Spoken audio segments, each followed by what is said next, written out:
අපි දවස්පතා දෙවියන් වහන්සේගේ මාර්ග දෙවියන් වහන්සේගේ යෝජනාවල් ඔබගේ මගේ ජීවිතයට අපි තේරුම් ගත්තොත් අපේ ජීවිතේ කොයිතරම් අලංකාර වේද මගේ සහෝදර සහෝදරිය කොයිතරම් පළදරන ජීවිතයක් අපි පිටතට නිකුත් වේද යෙසායා පොතේ 55 වෙනි පරිච්ඡේදයේ 8 වෙනි පදේ සහ 9 වෙනි පදේ කියනවා මක් නිසාද මගේ යෝජනා නුඹලාගේ යෝජනා නොවේය නුඹලාගේ මාර්ගද මගේ මාර්ග නොවේයයි ස්වාමින් වහන්සේ කියනසේක ආස පොළොවට වඩා උසස්ව තිබෙන්නාක් මෙන් මගේ මාර්ග නුඹලාගේ මාර්ගවලටත් මගේ යෝජනා නුඹලාගේ යෝජනාවලටත් වඩා උසස්ව තිබේ. මගේ සහෝදරය සහෝදරිය දේව වචනේ උන්වහන්සේ අපිට මතක් කරන ප්‍රධාන කාරණාවක් තමයි මේ කොටසේ අපි දකින්නේ දෙවියන් වහන්සේගේ මාර්ගයි දෙවියන් වහන්සේගේ සිතුවිලි අපි හිතනවට වැඩිය කොයිතරම් උසස් මට්ටමකින්ද තියෙන්නේ.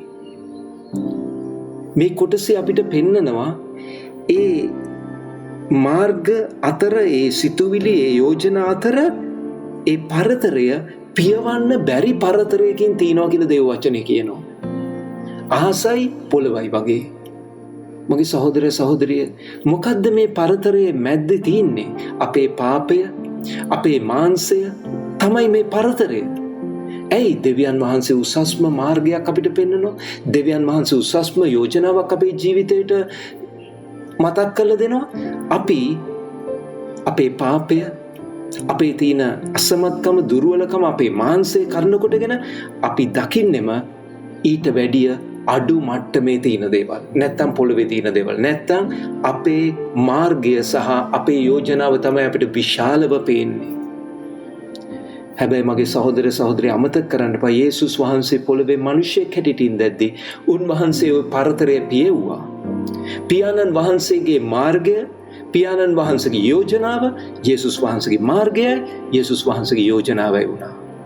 උන්වහන්සේ මාංශයට ඉඩ දුන්නේ නැහැ. උන්වහන්සේ පාපයට ඉඩ දුන්නේ නැහැ. උන්වහන්සේ තුල කිසි පාපයක් නැහැ. මගේ සහෝදර සහෝදරිය මෙන්න මේ පරතරය අද අපි පියවන්න උත්සාහ කරමු. ඒ පියවන්න උත්සාහ කරන්න පුළුවන් කොයි විදිහටද? මාංශයට ඔබයි මමයි ඉඩ නොදීමෙන්, පාපයට ඔබයි මමයි ඉඩ නොදීමෙන්, දෙවියන් වහන්සේගේ මාර්ගයට, දෙවියන් වහන්සේගේ යෝජනාවට අද අපි යටත් වෙනවා නම් ඒක ඔබගේ මගේ ජීවිතේ ඒ යෝජනාවල් කරනකොටගෙන ඒ මාර්ග කරනකොටගෙන ඔබ ඵලදායී මිනිසෙක් වෙන්න යනවා. අපේ ජීවිත ඵලදායී ජීවිත වෙන්න යනවා. අපි අදත් උත්සාහ කරමු මේ පරතරය පියව ගන්න. මොකද මේ පරතරය විශාලයි. අහස පොළව වගේ වෙනසක් තියෙනවා. ඉතින් මගේ සහෝදර සහෝදරිය ඒ පරතරය පියවුවා යේසුස් වහන්සේ.